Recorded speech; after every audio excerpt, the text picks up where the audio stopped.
The content of this episode is for entertainment purposes only. Historical events and figures discussed are based on documented records, scholarly research, and primary sources. The Velvet Guillotine does not endorse any political, religious, or ideological interpretation of events portrayed. This episode contains discussions of torture, murder, and the abuse of power. Listener discretion is advised. So here is the story you already know. A countess in a castle in the 16th century Hungary. Hundreds of young women, servants, peasant girls, and minor noblewomen, lured to the castle under the promise of work or education, tortured, murdered, their blood drained and collected, the countess bathing in it, preserving her beauty and keeping herself young. 650 victims, the most prolific female serial killer in recorded history. Elizabeth Báthory, the Blood Countess. The woman they walled into her own rooms and left to die. Here is what I need you to understand before we go any further.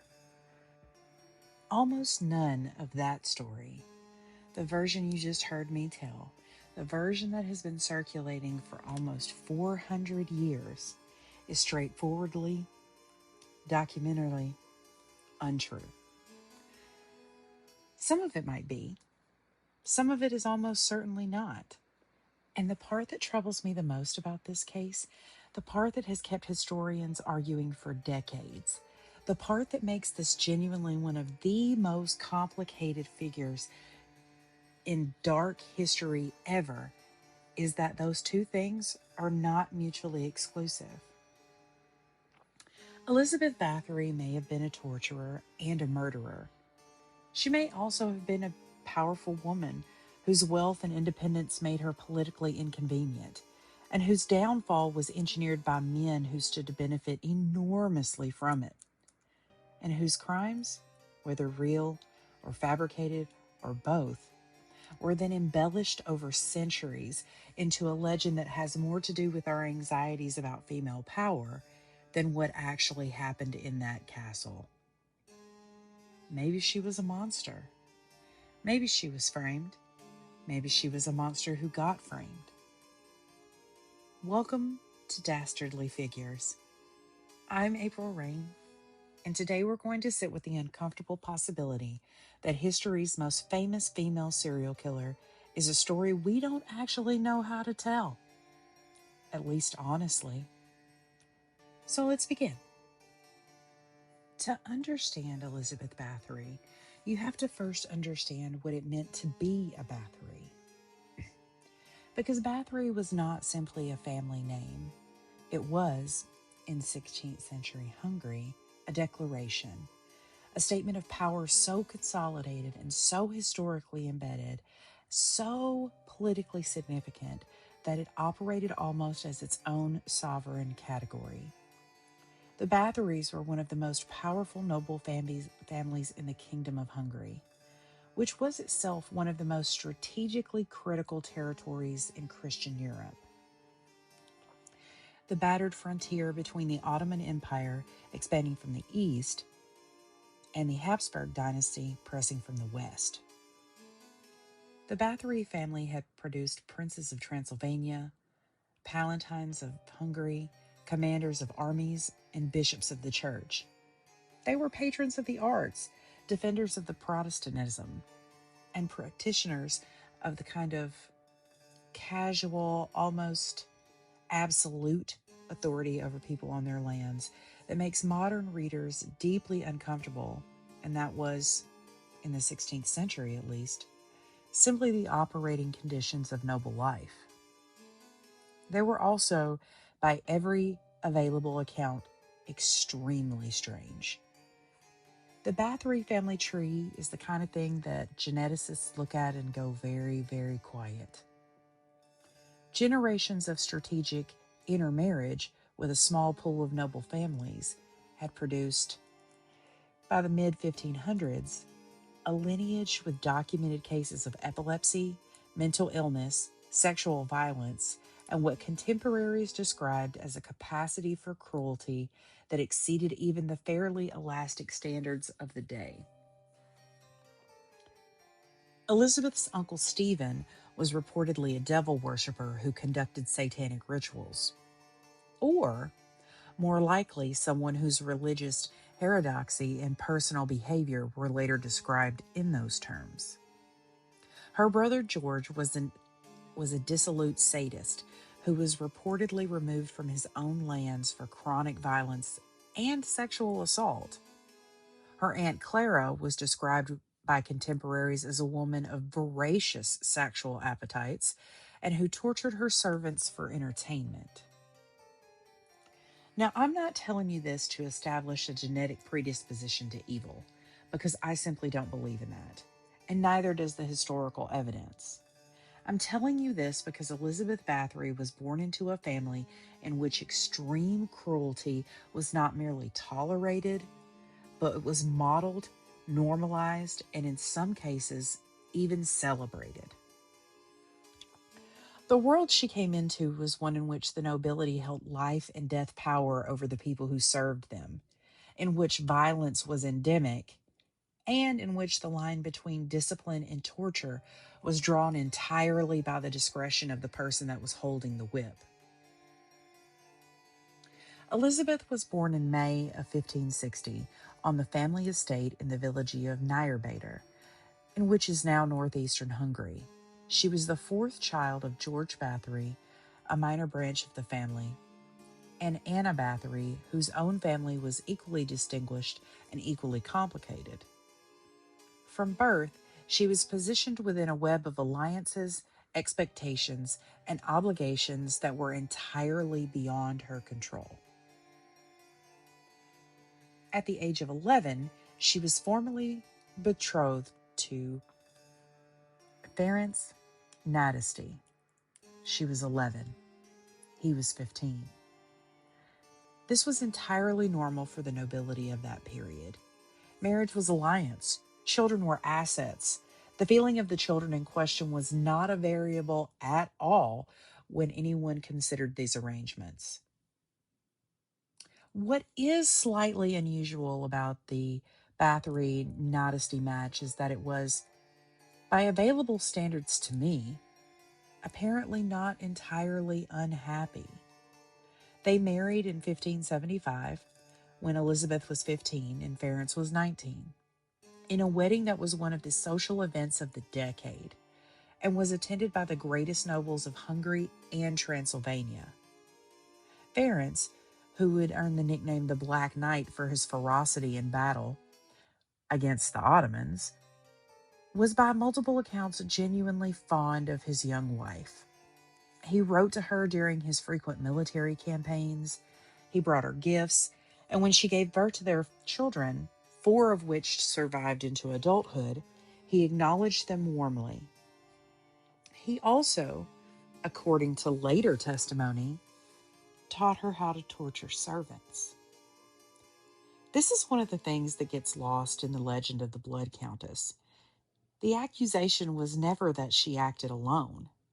The testimony of her own servants, the people who would eventually help prosecute her, included accounts of Ferenc himself participating in or encouraging acts of violence against the household staff. He showed her methods of what the testimonies later described as chilling.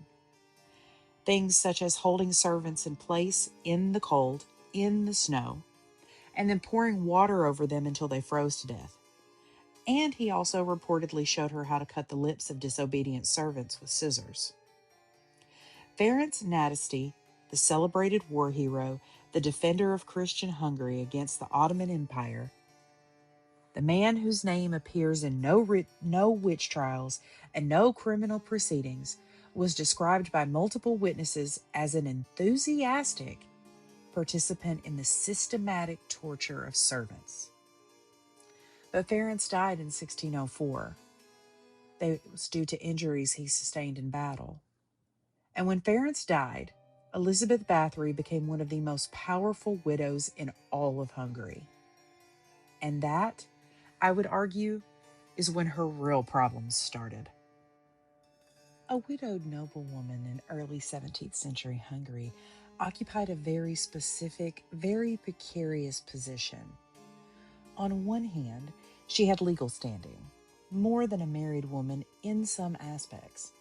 She could manage her own estates, she could conduct legal proceedings, and she could enter contracts. Barons had left Elizabeth in control of the vast Nádasdy holdings across the Hungarian countryside, in addition to her own Báthory inheritance. And she was, in terms of raw wealth and territorial reach, one of the most powerful individuals in the entire kingdom. And on the other hand, she was a woman, alone, without a husband to mediate between her and the world of male political authority. Without the protection that came from being attached to a man with armies and connections and the specific social capital that only men can hold. And she had enemies. The most significant of those was Gregor Thurzo, the Palatine of Hungary. Essentially, the king's representative, the most powerful political figure in the kingdom below the monarch himself. Thurzo was actually a cousin of Elizabeth's by marriage, and he was also, as you will see, someone who had some very specific financial and political reasons to want Elizabeth Báthory out of the picture.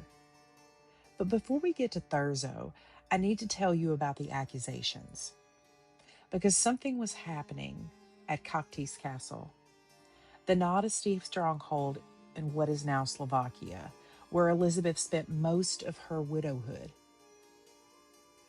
And even Elizabeth's defenders couldn't explain away what was happening there. Girls were dying. Servant girls mostly, young women from peasant families in the surrounding villages brought to the castle to work. And in the years after Ferentz's death, there were enough deaths, enough disappearances, enough bodies, enough families asking questions that they were not getting the answers to, that the local Lutheran pastor, István Megyori, began petitioning church and government authorities in 1602. That is 2 years before Ference died. He did this while her husband was still alive. Megyori's petitions went largely nowhere for many years. The Nádastys and the Báthorys were simply too powerful to be easily investigated. But they created a documentary record, and that record would become very important much later. After Ferentz's death, the situation at Countess appears to have escalated. Or the complaints escalated, which may or may not have been the same thing. The local population was very afraid. Stories were circulating, and eventually in 1610, Thurzo was given authorization from King Matthias II to conduct a formal investigation. Now, here is where I need you to pay very, very close attention, because the story of how the Báthory investigation was authorized, conducted, and resolved is one of the most politically tangled things I have ever tried to explain, and I want to make sure that I get this right. King Matthias II owed the Báthory Nádasdy estate enormous debts. Ferenc Nádasdy had spent a significant portion of his personal fortune funding Hungarian military operations that were, nominally, the responsibility of the crown. The crown had not paid him back. And so when Ferenc died, those debts, they didn't disappear. They transferred to his estate, which Elizabeth now controlled. And if Elizabeth Báthory were convicted of a crime, specifically if she were convicted of a capital crime, her estates would be forfeit. Her lands and wealth would revert to the crown, and those debts that the crown owed to them, those estates would neatly and conveniently be eliminated. And I'm not telling you this to argue that Elizabeth was innocent. I'm telling you this because the people authorizing and overseeing her investigation had an enormous amount of money to gain if she was found guilty. Thurzo had his reasons. He had been maneuvering politically for years and consolidating his own power base in the Hungary aristocracy. Having control over the Báthory prosecution, being seen as the man who brought down the Blood Countess, was significant social capital to him. And if he could manage the outcome of the investigation carefully, he could ensure that the lands were distributed the way that served his own alliances rather than simply reverting back to the crown. So, in December of 1610, Thurzo led a raid on Countess castle. What they found there is largely disputed. Thurzo reported that they discovered bodies, one dead girl, reportedly dying on the premises, several others in various states of injury and imprisonment. He wrote to his wife about what he saw in terms that were notably very graphic. And the surviving letter describes a scene of absolute horror. But Thurzo's letter is not a legal document. It is a personal correspondence. And Thurzo had every reason to describe what he found in the most dramatic and graphic possible terms. Elizabeth Báthory was arrested. Her servants, 4 of them, were seized, imprisoned, and tried. Just a little note that Elizabeth herself was never tried. This is the part that I find the most fascinating and the most troubling about the Elizabeth Báthory case, the trial. Except there wasn't one. Not for Elizabeth, anyway. Her servants, Dorka, Ilian János, and Katalin, János was also called Fritzko. They were put to trial in January of 1611 before a panel of judges. The proceedings were documented. I looked up the transcripts. Elizabeth Báthory was not tried. She was a noblewoman, and under Hungarian law at the time, trying a noblewoman of her rank for crimes against commoners required a level of political authorization that was never fully obtained. Or, perhaps more accurately, that Thurzo and his allies just chose not to obtain it. Because a trial would have required evidence. A trial would have given Elizabeth's supporters, oh, and she had them. Those were people that had reason to resist the Nodesty estate being swallowed back up by the crown. And that would have given those people and her the opportunity to challenge the charges. A trial would have created a public forum in which those political motivations behind the prosecution could have legitimately been examined in open court. So instead, they walled her in. By order of Thurzo, Elizabeth Báthory was confined to a set of rooms in Countess castle. The doors were bricked over, leaving only a very small opening for food and air.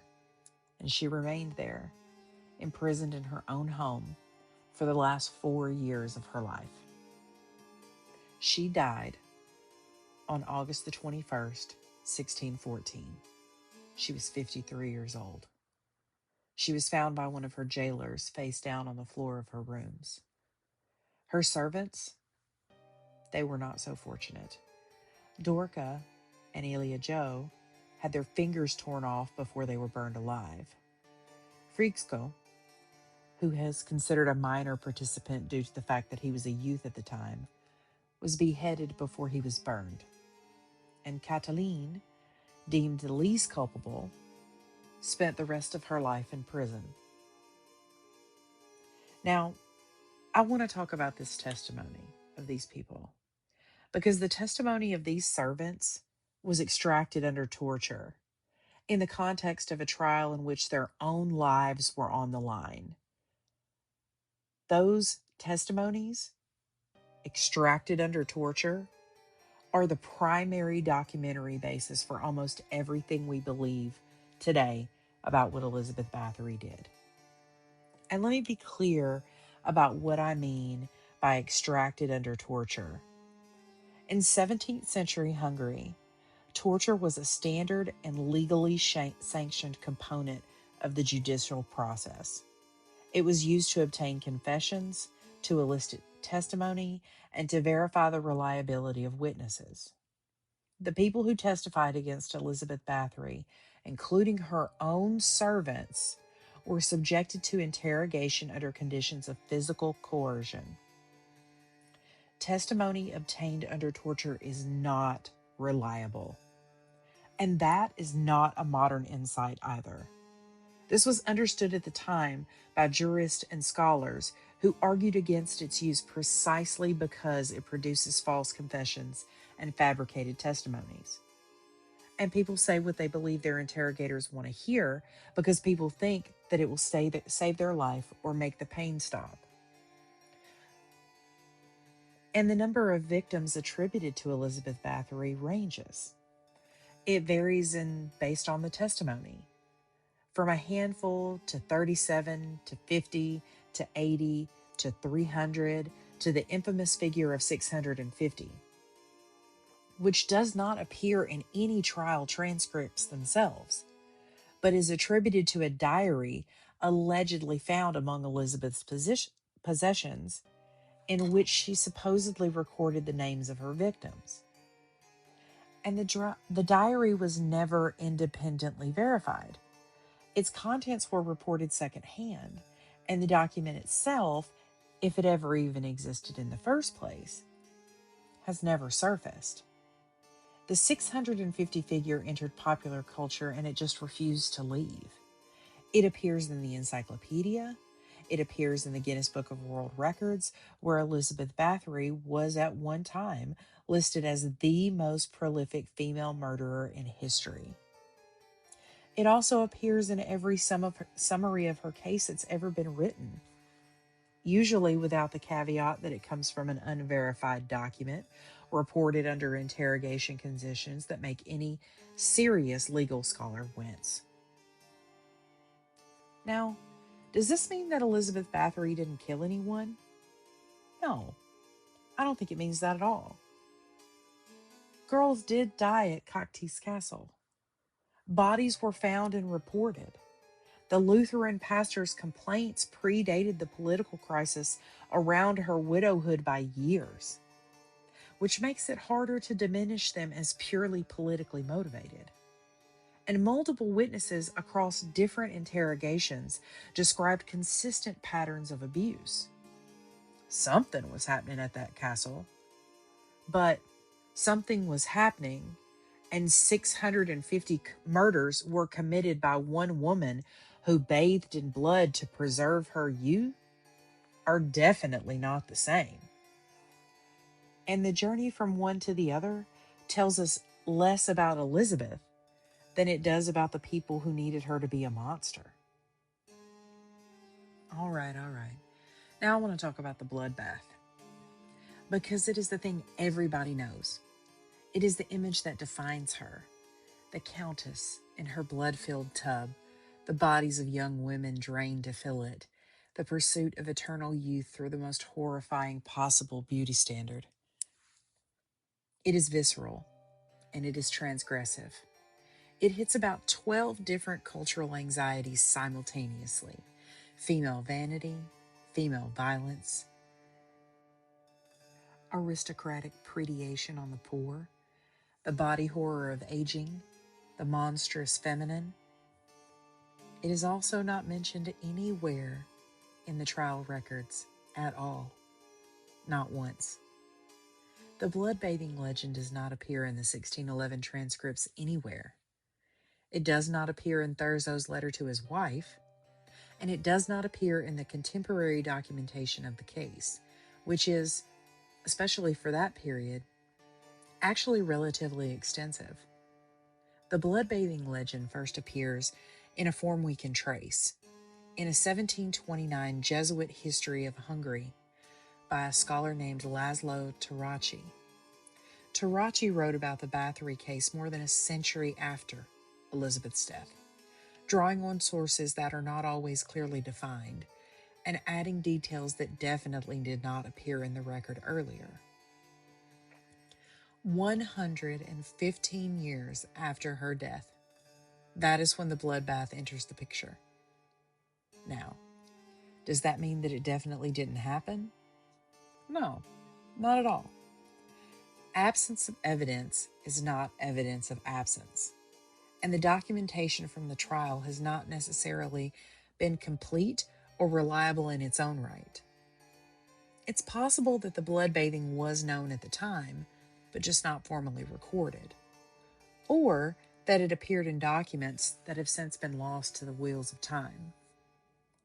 But what I want you to sit with is this: the detail that defines Elizabeth Báthory in everyone's imagination, in popular imagination, the image that has inspired novels, films, television series, heavy metal albums, Halloween costumes, and my back piece, is a detail that appeared for the first time more than 100 years after her death in a single secondary source, and has been layered onto the historical record through repetition rather than it actually being evidence.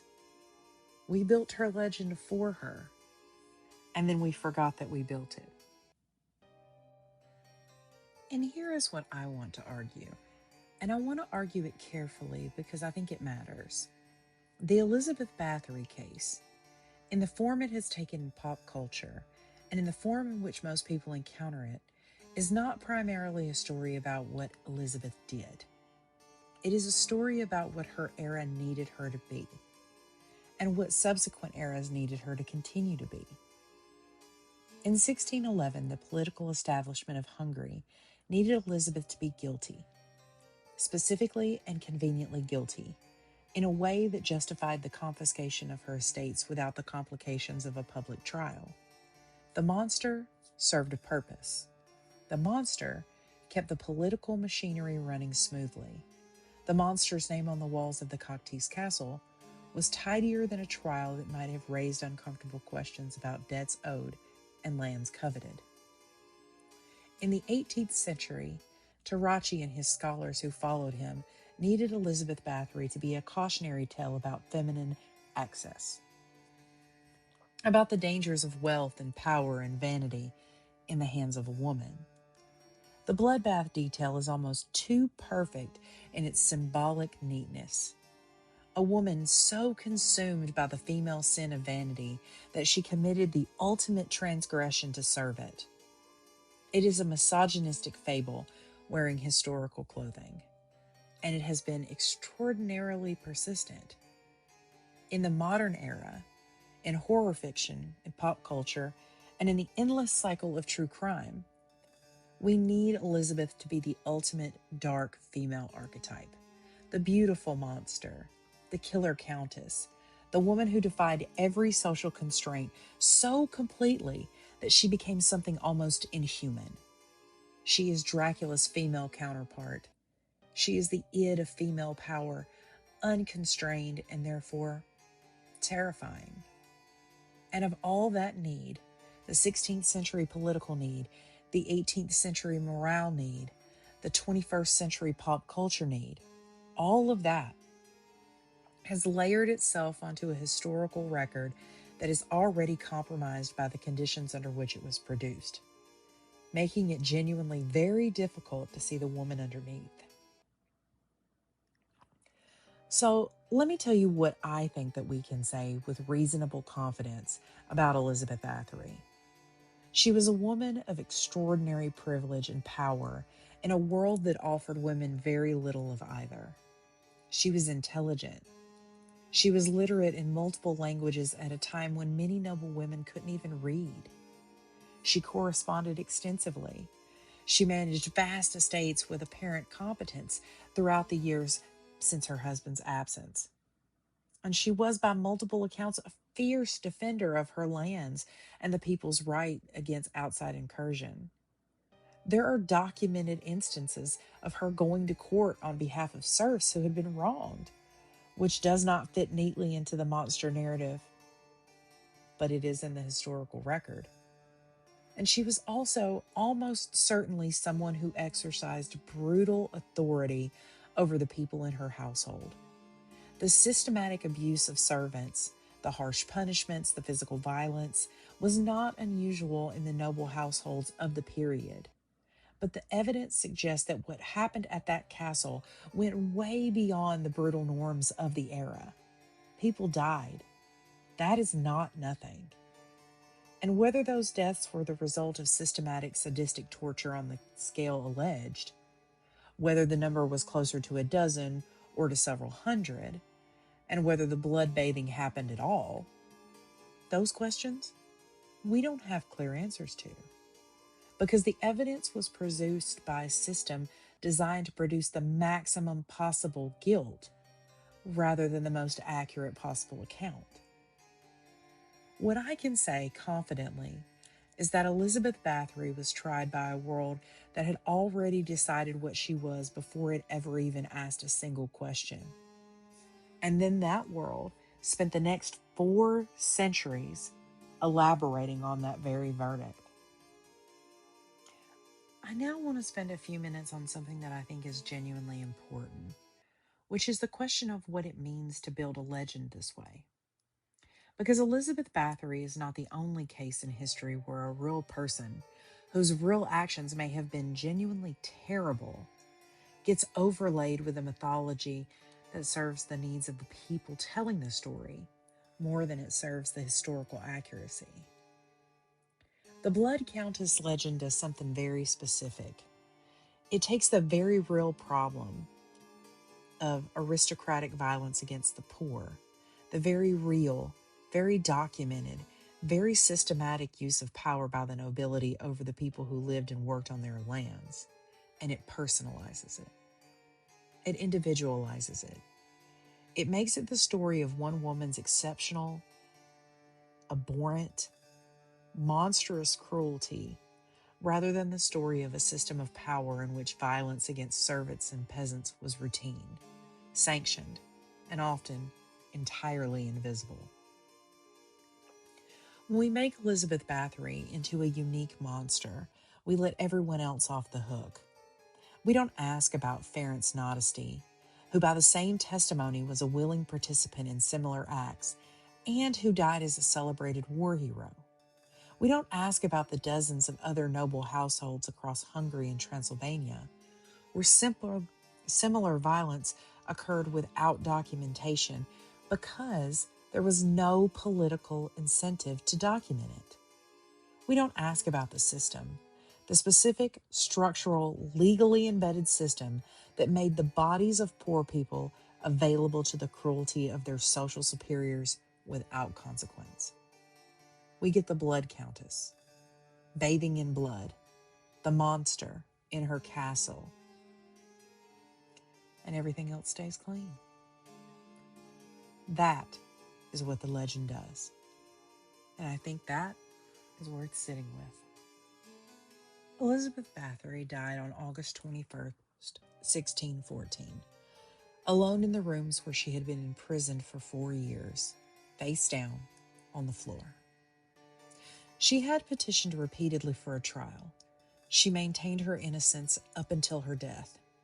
She had supporters, people who knew her, people who had reason to believe that what was being done to her, at least in part, was politically motivated.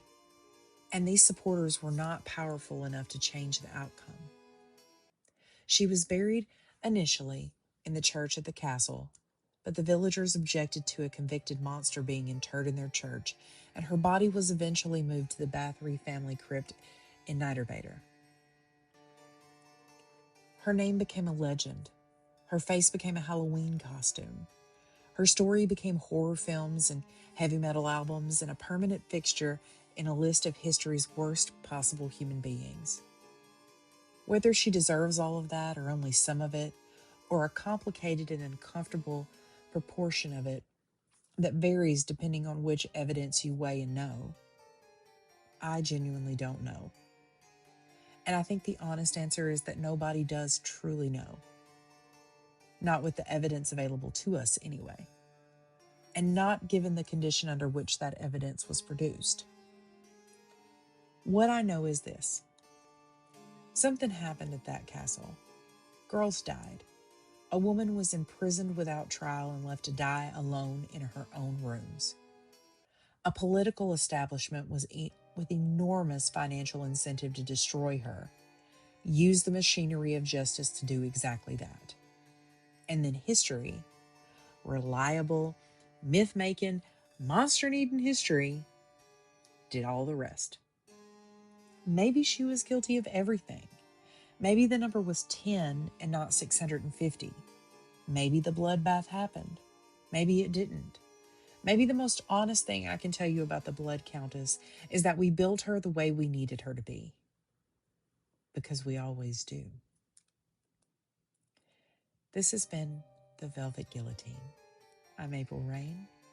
Dastardly Figures drops every week alongside the main episode and the postscript on Patreon.